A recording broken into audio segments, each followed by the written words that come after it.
Bismillahirrahmanirrahim. Assalamualaikum warahmatullahi wabarakatuh.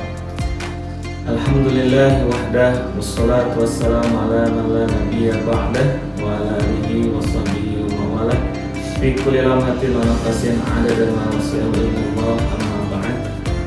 Alhamdulillah murabbina wa musyayina asyhadu akbar Syekh Muhammad Rahman radhiyallahu an damat barakatuhu wa tala umruhu amin ya Allah ya rabbal alamin. Alhamdulillah kita masih bisa menjalankan ibadah puasa Ramadan. Mudah-mudahan kualitas hawa nafsu kita semakin baik di sisi Allah Subhanahu wa taala. Pada kesempatan ini saya akan menyampaikan kultum dengan judul Ibadah Puasa Ramadan Mendidik Hawa Nafsu Manusia. Hawa nafsu manusia memiliki sifat-sifat yang tercela. Fa'alhamaha fujuraha wa taqwaha. Maka Allah Subhanahu wa taala ketika menciptakan manusia mengilhamkan dua potensi. Yang pertama adalah fujur yang tersimpan dalam syahwat nafsu manusia, dan yang kedua adalah taqwa, potensi ketundukan yang Allah simpan dalam qalbu manusia. Maka tugas kita sebagai manusia adalah mendidik nafsu kita dan menggali potensi qalbu kita untuk senantiasa tunduk kepada Allah Subhanahu wa taala. Mendidik hawa nafsu yaitu dengan cara tazkiyatun nafs. Karena nafsu kita tidak akan bisa menghadap kepada Allah dan mengikuti Rasulullah SAW apabila terdapat sifat-sifat mazmumah, baik sifat yang bersifat bahimia, sifat binatang ternak, ya, ataupun sifat sabu'iyah, binatang buas, dan sifat syaitania, sifat yang ditularkan oleh syaitan. Maka tazkiyatun nafs ini menjadi hal yang utama dalam mendidik nafsu kita. Di dalam Al-Quran, dalam surah Al-A'la, Allah Subhanahu wa taala menginformasikan qad aflaha man tazakka wa dzakara isma rabbih fasholla. Sungguh telah beruntung, sukses orang yang mentazkiyah, mensucikan jiwanya. Maka mensucikan jiwa ini ya, dari sifat-sifat yang tercela, diantaranya dengan melaksanakan ibadah puasa. Puasa yang seperti apa yang dapat mendidik jiwa kita, nafsu kita, yaitu puasa yang mengintegrasikan antara puasa syariat dengan puasa tarekat. Syekh Abdul Qadir Al-Jilani di dalam kitab Sirrul Asrar menjelaskan bahwa puasa itu ya ada puasa syariat, yaitu al-imsak anil muftirat ya, minal akli wasyurbi wal jima min tulu'il fajri ila ghurubi syamsi. Hanya sekedar menahan makan, minum, keinginan makan, minum, dan jima bagi suami istri sepanjang hari dari mulai terbit fajar sampai terbenam matahari.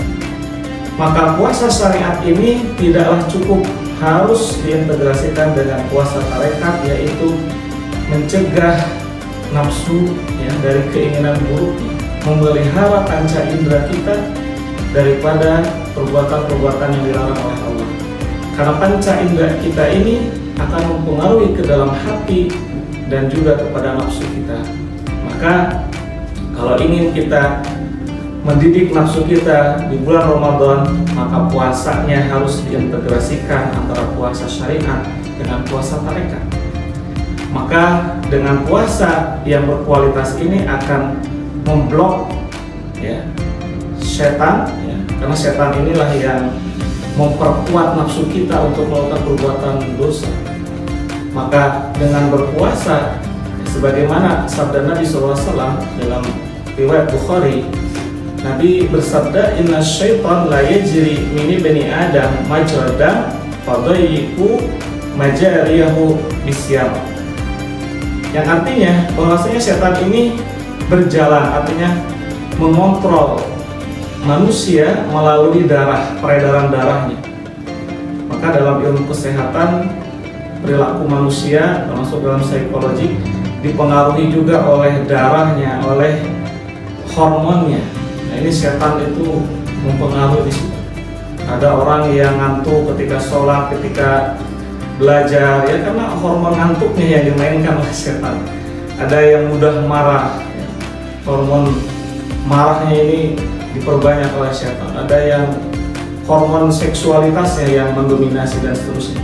Maka fadayyiku, persempitlah majariyahu, tempat mengalirnya, tempat berjalannya setan di darah kita dengan puasa. Maka di dalam Al-Quranul Karim ya, diinformasikan ada bentuk saum yang lain ya, selain menahan makan, minum dan seterusnya dalam puasa syariat, tapi ada yang disebut dengan as-sumtu, yaitu puasa berbicara yang pernah dicontohkan oleh Siti Maryam dan Nabi Zakaria. Kemudian puasa daripada mulut ya, dari hal-hal yang dilarang ya, seperti ghibah. Ghibah ini adalah yang membatalkan pahala puasa. Karena hakikatnya dalam Al-Quran ghibah itu sama dengan memakan daging saudaranya. Kemudian dusta. Dusta itu menunjukkan bahwa dia tidak merasa diawasi oleh Allah. Padahal berpuasa itu salah satu tujuannya adalah supaya hati kita merasakan tatapan Allah, merasakan pengawasan Allah Subhanahu wa Ta'ala. Maka Nabi SAW pernah ditanya oleh para sahabat, "Ya Rasulullah, ma tazkiyatun nafs?" Apa yang disebut dengan tazkiyatun nafs? Maka Nabi bersabda, "Ayya'lama anallaha ma'ahu haitsu kana." Yaitu ketika orang merasakan bahwa Allah itu selalu ada dengan dirinya di mana saja dia berada, maka itulah orang yang telah mencapai tazkiyatun nafs. Sehingga ketika nafsunya dibersihkan dari sifat-sifat yang tercela, maka qalbu akan merasakan hadirnya Allah di mana saja dan kapan saja dia berada. Maka orang yang berpuasa semestinya mampu menjauhi perbuatan-perbuatan yang tercela seperti al-kizb, berbohong. Kemudian menatap dengan syahwat, berkata persaksian palsu. Itu semua dalam hadis disebutkan menggugurkan pahala ibadah kita, sehingga puasa kita hanyalah lapar dan dahaga. Sebagaimana yang sering ya, dibacakan oleh para dai, para mubalik, Nabi bersabda, "Kam min shaimin laisa lahu min siyamihi ilal ju' wal atsh." Maka ibadah puasa yang seperti itu tidak akan pernah bisa mendidik hawa nafsu kita menjadi nafsu yang mutmainnah, apalagi nafsu radiyah mardiyah sampai kamilah. Puasa yang terintegrasi dengan syariat dan tarikat, yang menjaga panca inderanya, menjaga daripada maksiat zahir dan batin, akan membentuk nafsu yang lebih baik. Karena bulan puasa Ramadan salah satunya adalah untuk mentarbiyah, untuk mendidik nafsu kita supaya meningkat levelnya.